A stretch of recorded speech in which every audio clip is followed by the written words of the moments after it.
Hi guys, welcome back to my channel. Today we are doing my most anticipated mystery releases for the last half of this entire year. So basically releases from like August and so forth. And I'm just gonna go ahead and hop into our first one today. I'm very excited to share these with you. So our first release is coming out October 4th, and that is Blackmail and Bibingka by Mia P. Manansala. This is part of the Tita, Rosie's Kitchen Mystery series, and this will be book 3 in the series. And this I am so incredibly excited for. I have read both the first book, Arsenic and Adobo, and Homicide and Halo Halo, the second book, this year, and they have quickly become favorites of mine. I would not be shocked in the slightest if they ended up being like one of my most favorite books of the entire year. In fact, I'm already kind of anticipating that. These books are so well written and I'm just incredibly excited. So in this series, our main character's name is Leila, and she is a Filipino American who in the first book kind of works in her family's restaurant, but later on in the series she starts striking out on her own with her friends and they open the Bruja Cafe, which I think is a fun name. And so this book is approaching the holiday season. They're actually looking to turn a profit their first year in business, which is phenomenal, very unheard of for a lot of businesses, right? And everything is good until she finds out that her long-lost cousin Ronnie is actually going to be coming back, and he's recently purchased like a winery in the area where a lot of like the family is all very close. They have like family businesses. The family dynamics is one of the best parts of this series in my opinion, and he's back and his mother is just thrilled. However, Leila is really worried of this because she knows that wherever Ronnie goes, trouble also follows, and soon enough he actually gets accused of murder and like some shady business, and so she's working to clear his name and figure out what exactly happened. So I cannot tell you how excited I am for this book because I loved Arsenic and Adobo, but Homicide and Halo Halo was even better somehow. So this book I have really high expectations for, and it has like a little bit of a holiday theme to it, so I am unbelievably excited for this book basically. So the next book I'm very excited for. I cannot really tell you much about, unfortunately, because I just found out that it's releasing, but there's still no summary or description really of the book. It's called Peril in Paris by Rhys Bowen, and this is the 16th book in the Royal Spyness mystery series. I love this book. If you love a historical fiction cozy mystery, you will absolutely adore Rhys Bowen and her writing. Her series, the Royal Spyness series and the Molly Murphy series, are both amazing historical fiction series, while also still being pretty cozy, like nothing too graphic or anything. So if you like those genres, you will love her writing. It's fantastic. But literally all the description for this says is that Georgie, who is that's her nickname for Lady Georgiana, is back in an all-new edition of the Royal Spyness series, and this book will actually be coming out on the 8th of November. So that's all I can tell you, unfortunately, but I am very excited because every book I've read in this series has just been phenomenal. It's kind of one of those, when I get my hands on it, I drop everything and read it kind of a books. So every time there's a new release in this series, I'm absolutely beyond myself in excitement. So I cannot wait to read this, and I just wanted to include it on this list even though there's not really much I can tell you about it. I will have everything linked down below if you do want to check out any pre-order links and get your hands on these if you are also excited about these releases. So the next one is by one of my all-time favorite authors. If you've been around my channel, you know I talk about her a lot, and that is a Jenn McKinlay release, and this is part of her Library Lovers mystery series. This will be book 13 in the series, and it's called The Plot and the Pendulum. And this might be one of the best plot summaries for this series so far, and that's saying a lot because I adore this series. Basically, our main character, Lindsay Norris, she works as like the library director in Briar Creek, so it's like it's a very beautiful, like kind of Cape Cod seaside setting, which I absolutely adore. And basically she's working at the library when she finds out that this family has recently, like the last person in this like wealthy family has passed away, and they've actually gifted their extensive book collection to the library. So of course she's thrilled. So her and her team go out to this beautiful Victorian estate to, you know, assess the books, see what they can take back to the library, that sort of thing. However, when they're doing this and going through the books, they find a secret bookcase. Already got my attention right there. Behind the secret bookcase, however, is a skeleton clutching a edition of the like Edgar Allan Poe's like poetry collection. Upon doing a little bit of research, they find out that this was a cold case that was never solved from like the 1800s, and the skeleton is maybe a runaway bride who was believed to have run away and no one was ever, you know, charged because they didn't think there was a crime. However, someone might have actually murdered her. So Lindsay and the Crafternoon gals, if you're familiar with the series, like her friends and other library patrons who all craft and do like a book club together, are on the case trying to figure out what happened. I am so excited. I'm actually reading I think I'm on book 9 right now. I'm currently reading, and it's just such a good series. Couldn't recommend it enough. Okay, so our next one is an August 30th release. It's by Valerie Burns, and it's called 2 Parts Sugar, 1 Part Murder. How adorable is this cover? It's a little more modern feeling of a cover. I really like it. I love that it's still illustrated, but you have like the really strong orange and purple contrast, and I absolutely adore it. And of course there's a dog on the cover, so obviously that raises it up in my opinion. This one sounds very interesting to me. It is a brand new cozy mystery series. Valerie Burns is not a new author, however this is a new series that she is releasing in August. So our main character, Maddie, is like a social media expert, and she is actually about to marry her fiance during like a live stream wedding, which kind of an interesting twist. However, her fiance is a no-show, which I can't even imagine. I can't imagine. So obviously that, you know, kind of goes down the tubes for her, but she does find out something good, and that's, well, good in a way, that she's inheriting her aunt's property as long as she can meet the terms of the inheritance, which is that she must take care of her aunt's 200-pound Mastiff, which is the adorable dog on this cover here, and she must also run her aunt's bakery for a year and live in this like small Michigan town. So even though Maddie knows nothing about baking, which is the business she'll be running, and she's not exactly the biggest dog person ever, it sounds like, at least not for a 200-pound dog, so that is, you know, that's like next level pet care right there. That's not a normal you know, if you're not used to a 200-pound animal, that's obviously a huge commitment. Any dog is, but 200 pounds, that's a lot of dog. And so she moves out to Michigan. Everything is going well, and her aunt's friends, who are called the Baker Street Irregulars, which I love, are kind of helping Maddie fit into the town and get her, you know, get back on her feet with the bakery and everything. However, something strange happens, and the mayor of the town is actually found stabbed to death, and it turns out that her aunt Octavia actually had some suspicions about some funny things that were happening in town, which maybe she's discovered through some notes or something like that. And so Maddie starts investigating, and this sounds amazing. I mean, you have a dog, you have Michigan, so I'm picturing some beautiful snow here, you have an adorable cover, you have the baking. I love the, like, you know, the notes from the family member, like kind of mysterious notes and things like that. Everything about this sounds amazing, so I can't wait to get my hands on this. I've already requested it at my library, so I'm hoping they will pick it up, and we'll see what I can do. Either way, I'm getting my hands on this book. So our next book is also coming out on August 30th, and it's called A Colorful Scheme, and this is part of the Pen and Ink mystery series, book 4 within the series, and it's by Krista Davis. This is one of my favorite cozy mystery series that I've been getting into. I've read all 3 of the previous books before, and basically it surrounds our main character, Flory Fox, who helps to run and manage a bookshop, and she's also a coloring book artist. So a lot of times she'll be sketching different scenes as she's investigating and referring to her sketchbook, which I think is a really cool addition. I think it's just really interesting personally.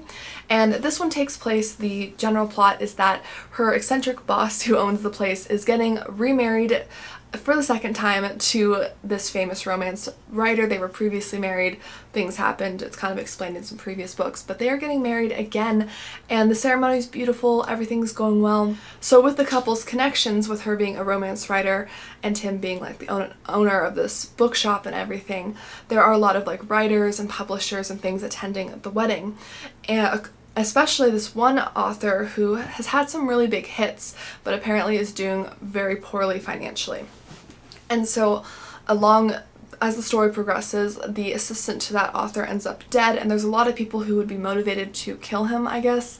And it doesn't say exactly why, but that's kind of the general summary of the plot. I'm really excited. I have had a very good time with this series. I'm reading Krista Davis's other cozy mystery series, the Domestic Diva series right now, and I'm also enjoying that, but this one is definitely my favorite for the bookish theme, and Flory is just a really cool character, so can't wait to see where she takes this one. So this next one is also an August 30th release. I promise I have more than just August on this list, but it's called Death in Cornwall. It's a St. Just mystery. It's book 4 in the series, which is written by G.M. Mallet, and I recently I've read the first 2 books in the series. I need to get the 3rd book, but I'm so excited to see this on the list because I thought the series had stopped. Like, there was such a big gap between the 3rd and this 4th book being released, so I thought it maybe had stopped, but it's not. So essentially our main character is Saint Just. So he is like a small, like kind of small town like investigator detective.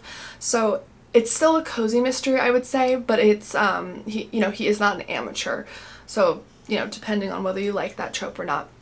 But it does have a very cozy setting, and essentially he is off celebrating his engagement, and, you know, they're having a great time. However, there's some local disputes in the area because, as you can see on the cover, it's a beautiful like seaside village that they're visiting, and I guess some people are wanting to build things that would block the beautiful view, which some people are concerned about affecting tourism and just, you know, the quality of life for the residents.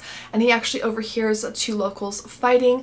One of them ends up dead later on, so he has to kind of drop his celebration as a professional and get, you know, involved to try to find out what happened to this poor lady. So that is essentially the plot.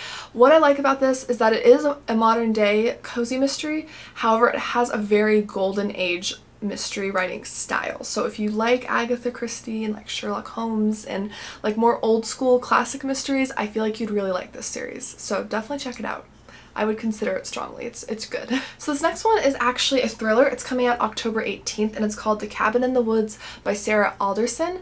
And this is, there's really not much in the summary, like I can't, which I think is the best way for a thriller, honestly. But essentially there is a woman in the cabin and she has maybe committed some kind of crime or something, and she's hiding from her past life, and it's catching up to her, and it's supposed to be a very engaging, fast-paced thriller. There's already a lot of NetGalley reviews and Goodreads reviews from like our like advanced copy readers saying that this is an amazing, riveting thriller. So it just sounded really good, and I love the atmosphere and the setting of a cabin in the woods and the cover. So I thought, you know, I'm gonna add it to my list because this year I have really started to get into thrillers as well, and this just sounded interesting, so we're adding it to the list, and that again will be out on October 18th. So this next one I'm really excited for. This is a completely new series, and I love so many tropes in this already that it's just amazing.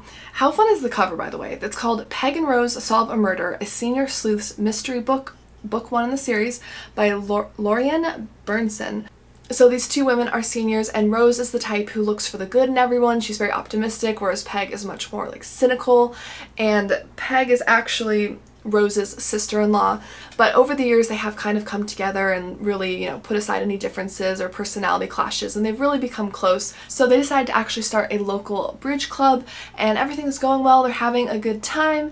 However, one of the bridge club members ends up dead, and so the police are investigating, and of course they're looking into everyone in that person's life, including the bridge club members.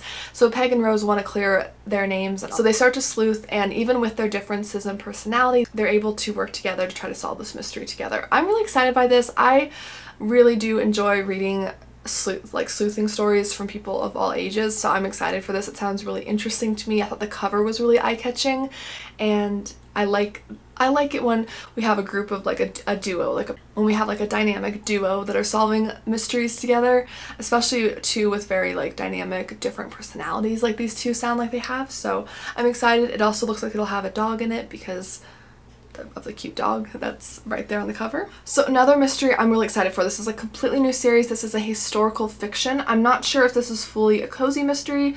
I can't quite gather that from the summary, but it seems like it'd be on the cozier side. I don't think it's like a really graphic mystery. It is historical fiction. It's called Because I Could Not Stop Death. It's by Amanda Flower, and it's an Emily Dickinson mystery. So it actually, our sleuth is Emily Dickinson, which I personally really like mysteries where it takes the, you know, the main character is like an author or famous person.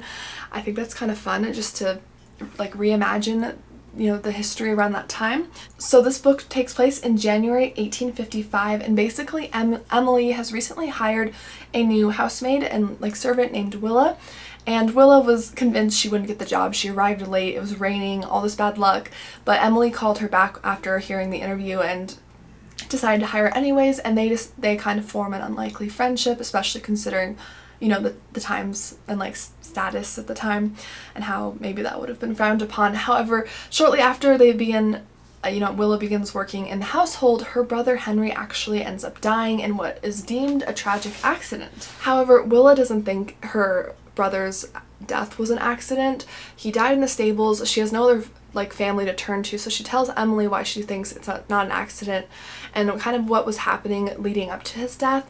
And apparently Henry thought that he was going to come into some money, that he had found like a position that would pay enough for both of them to live well off of, and just all these things were happening before his death that kind of led her to think something was going on. So Emily is initially very, interested in this, very much like a puzzler, has like a good mind for puzzles, and they begin to delve into this and go deeper and deeper into this mystery until they come into a lot of danger along the way. Now I'm kind of curious about this because I believe Emily Dickinson is famously a recluse, like she never left the house. I don't know if that's how it was her entire life or just like the latter part of her life, so I'm not sure if this book will actually take place with her just inside the house, or if maybe the author will use Willa to run out and do things outside the house, and that's kind of how they'll bring in more clues. I don't know. I'm intrigued, but I think Emily Dickinson is a really interesting historical figure, and this book just sounded really cool. So let me know what your thoughts are. So this next book I'm really interested in. It's called Soul of a Killer, a Books and Biscuits mystery. It's by Abbey Collette, and this is actually the second book in the series. I have not actually been able to read the first book in the series yet. I just found out about the series as I was looking at some anticipated releases that I was getting like excited for this video. However, this stood out to me so much that I wanted to include it, and I have read one of Abbey Collette's ice cream mystery books. I'm working on getting the second one right now, and I enjoyed it. I give it about an average rating. There was just a few issues I thought with the mystery and how it kind of developed. I don't know, it didn't quite come together for me. However, I loved the characters and the setting so much that I wanted to go into the second book and give that a try, see if it was just maybe like a first novel, kind of thing in the series. And this series sounds really interesting. So essentially you have two fraternal twins who actually were separated at birth but found each other as adults, and their names are Keaton and Kobe. So they are located in Timber Lake, which is a Pacific Northwest town, and they decide to open a place called Books and Biscuits. And so they sell lots of amazing food, and basically one of their employees, Pete, and it sounds like his foster mom, Mama Zola, end up taking some of the peach cobbler from the restaurant to like a church potluck, and someone who eats the peach cobbler ends up dead. Now, of course, Keaton and Kobe know that their employee and Mama Zola had nothing to do with this, and so they work to clear their name because they're kind of, those two are kind of under suspicion because they're the ones who brought the peach cobbler. So they work to clear their names. And this just sounded really fun. I like the idea of fraternal twins who didn't grow up together, who are kind of learning about each other in adulthood. I feel like that could be a really interesting, like a lot of interesting character development there. And I love Books and Biscuits. Sounds great. The Pacific Northwest sounds great. Like everything about this sounds really interesting. So let me know what you think of the cover. I don't know. I'm kind of like, I don't know how I feel about it. I think I like Abbey Collette's ice cream mystery series covers a little bit more, maybe, but let me know what your thoughts are. I'll put two on screen so you can kind of look at the styles. Let me know. I think they're both very fun and very distinct, which I like, but I don't know how I feel about it. Let me know what your thoughts are. Okay, and our last one is A Killing in Costumes, a Hollywood Treasures mystery, and this is by Zach Bissonnette. This is the first one in the series, totally brand new series, and I thought this had a really interesting concept. I love the cover for this, the green dress in the window. I would love to wear something like that. That looks so beautiful. And so this is actually recommended for fans of Jenn McKinlay and Richard Osman, who wrote the Thursday Murder Club, which is also on my TBR, and I know I love Jenn McKinlay, so it was like perfect. Basically, our two main characters are named Jay and Cindy, and they are retired Hollywood stars. They essentially played like a soap opera couple, a married couple on screen together. However, when their sexual orientations were like released to the public, like somehow it got leaked or something, their stardom ended quickly, which is really sad. Really sad. I mean, they're actors. You can play whatever you want on screen, right? Like that, I don't know. It's just, that's awful. Anyways, later on, they are still friends. They're still, living their lives. They're friends, and they find out that this like eccentric Hollywood star is selling off a bunch of costumes and props, and so they go into this auction determined to buy some props and things. I'm guessing some of them might be related to the shows they were in previously. It doesn't explicitly state that, but that's kind of my guess. However, they're facing off against this like mega rich person who also wants these same props, and when that person ends up dead, the spotlight is immediately on Jay and Cindy, but not in a good way. So they have to work to clear their name and show the police that they are not guilty of murdering this person, and also just find out what happened. So I couldn't help but put this on the list because I love the idea of this. There were so many creative parts of this. I love the Hollywood element. I think that's going to be really fun, and the cover just caught my eye, and the fact that it's recommended for Jenn McKinlay and Richard Osman fans, I'm sold. That is the end of my cozy mystery releases that I'm most excited for the rest of the year. Let me know, did I miss any of your favorite ones? What are you most excited for? Did I share any that you weren't familiar with that you are now really excited for? I hope so. And don't forget to like and subscribe. I do upload new book content, especially in the mystery genre, every single week. I don't want you to miss out. I'll see you guys in my next video. Bye!